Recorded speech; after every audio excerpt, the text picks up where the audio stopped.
Isa to sa mga secret na para maabot mo yung best version mo.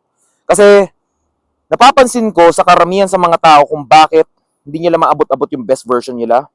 Hindi sila makawala sa warm version nila. Kasi alam talaga nila sa sarili nila na hindi sila magiging ganun.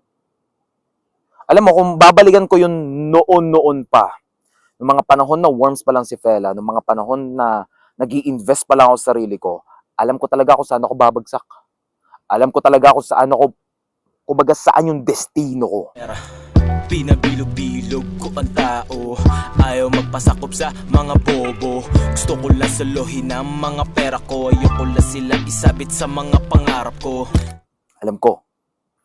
So, isa to sa mga ginagawa ko kung bakit patunay din na alam ko na kung saan ako papunta ay mahilig ako mag-picture or kumuha ng mga video sa sarili ko. Hindi dahil photogenic ako, hindi dahil mahilig ako mag-video, dahil mahilig ako mag-upload, hindi dahil content creator na ako noon pa, hindi. Kumbaga, nasundan na lang to. Pero mahilig talaga ako kumuha ng litrato kasi alam ko talaga sa sarili ko kung saan ako papunta. Alam ko na magiging magandang kwento na lang to. Itong mga videos ko, itong mga pictures ko, pinaulanan ko to. Noong mga panahon na wala pa akong muscle, mahilig na ako gumanto. Mahilig na ako magpo-posing sa loob ng isang gym. Mukha talaga akong siraulo noon. Isipin mo, nasa loob ng gym ninyo, bakal gym ninyo o sa mga aircon na gym dyan. Diba? Makakita ka dyan ng mga bonjing na mahilig mag-picture. Iba yon. Meron kasing mahilig sila magkumuha ng mga litrato sa sarili nila dahil gusto nila mag-flex sa internet. Ako hindi. Hindi yun ang pakay ko.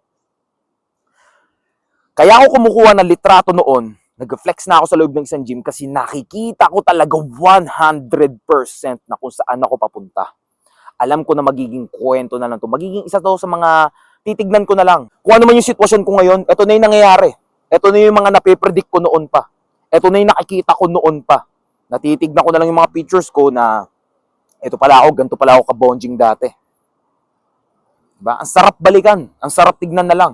Kasi alam ko talaga kung saan ako papunta. Nape-predict ko na eh. Kumbaga hindi siya 99, hindi siya 60%, kumbaga 100%.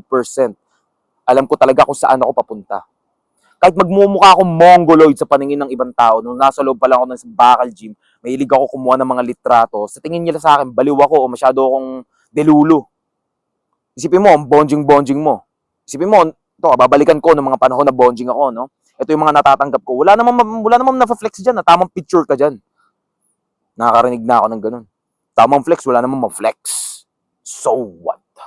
Panoorin mo ako, makita mo yung best version ko. Diba? Ngayon, meron na ako na-content. Tinan mo, nalalabas ko na lang dyan sa content ko na meron akong bonjing na nakaraan. Isipin mo, hindi ko to kinuha na ng litrato noon. Ano ang resibo ko? Wala akong resibo. Isipin, pwede pa ako maboka, pwedeng sabihin, talented ako o swerte ako. Dahil pinanganak akong gym rat, hindi. Alam ko lang talaga kung saan ako papunta. So noon pa lang alam ko na sa sarili ko, may yabang na rin ako sa sarili ko. May angas na rin ako sa sarili ko. Alam ko talaga kung saan ako papunta. So isa to sa mga kakulangan ng mga worms kung bakit hindi nila makita yung best version nila kasi alam nila sa sarili nila na hindi sila papunta ron. Kaya kung ikaw alam mo talaga magiging best version ka, ay paulanin mo ng mga pictures. Ano naman kung worms ka ngayon? Tingnan natin 5 years later. Tingnan natin magkita-kita tayo ng 10 years. No, makikita mo na yung sarili mo na, yeah, natural, kukuha ako ng mga pictures. Alam ko magiging maangas sa kwento na lang to. Kumbaga isang magandang alaala na lang to. Tatawanan ko na lang to. Kumbaga magiging ito na lang yung mapapasabi ako sa sarili ko na buti nilupitan ko. Kumbaga mapapabilib ka na lang din. Kumbaga ang gawin mo, magpaulan ka ng mga pictures or kahit hindi ka gumawa ng mga pictures, no? Kumbaga, dapat, ang pinakang punto na itong video na to, dapat alam mo talaga sa sarili mo kung saan ka papunta. Hindi 80%, hindi 60%, 100% na alam mo kung saan ka papunta. Lagyan mo, hindi mo kailangan ipagyabang sa mga nasa paligid mo. Hindi mo kailangan ipaintindi sa mga tropa mo, sa mga girlfriend mo, sa ex mo, sa mga kakilala mo, sa mga kamag-anak mo. Hindi mo na kailangan magyabang pa. Kaya kayo na-evil eye o kaya nauudot yung best version nyo kasi nauna yung yabang ninyo eh. Magyabang ka lang sa sarili mo, alam mo lang talaga sa sarili mo na kung saan ka papunta. At yung yabang na yun, bit-bitin mo hanggang sa kaduluduluhan. Kapag nagkakaresulta ka na, pwede ka na doon medyo magyabang. No? Pero kung wala ka pa nakikitang resulta, Huwag ka muna magyayabang kasi pwede pang maudlot yan eh. Pwede pang ma-virusan yung utak mo kasi alam mo sarili mo may yabang ka. Tapos biglang sinabihan ka ng mga nasa paligid mo na hindi mo maabot yan. Tapos nagyayabang ka na, hindi maabot yung best version ko. Eh, mga nasa paligid mo, puro negative. Wala ka mapagkukuhanan ng positive. So ngayon, makukumbinsi mo yung sarili mo, mapapaniwala mo yung utak mo na hindi talaga sa'yo yung best version kasi masyado kang nagyabang agad eh. Wala ka nga nakikitang resulta. Hindi ka pa nga nag-win. Diba? Ang hirap kasi, ito sa totoo lang sa lahat ng mga fellas, no? Kapag nakita mo na yung resulta mo, ang hirap ng huminto. Kapag naging winner ka na, kapag nalumpit na yung version mo, kapag lumupit na yung outfit mo, yung katawan mo, mahirap na ihinto, mahirap nang bumalik. So, hanggat wala ka pang nakikitang resulta, ay huwag ka muna magyabang sa mga nasa paligid mo. Magyabang ka lang sa sarili mo. Alam mo talaga sa sarili mo na magiging best version ka.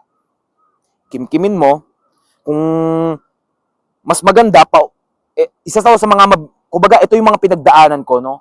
Magpaulan ka ng pictures, pero magkakaiba tayo ng way. Pwedeng ikaw, ayaw mo talaga kumuha ng pictures, okay, fine. Kung gusto mo, naka-input lang yung sa utak mo, lahat ng mga memories nasa utak mo, okay lang, walang problema yon. Pero, nasa mundo na tayo ng internet, no? Nasa mundo na tayo ng mga malulupit yung mga cameras natin. So, ba't di mo gamitin? No? Kumbaga, gawin mo na lang siya alaala kahit huwag mo na siya i-post kung ayaw mo talaga siya i-post. Pero, alam mo dapat sarili mo na kaya ako kukuha ng pictures ngayon kasi alam mo na magiging magandang kwento na lang to.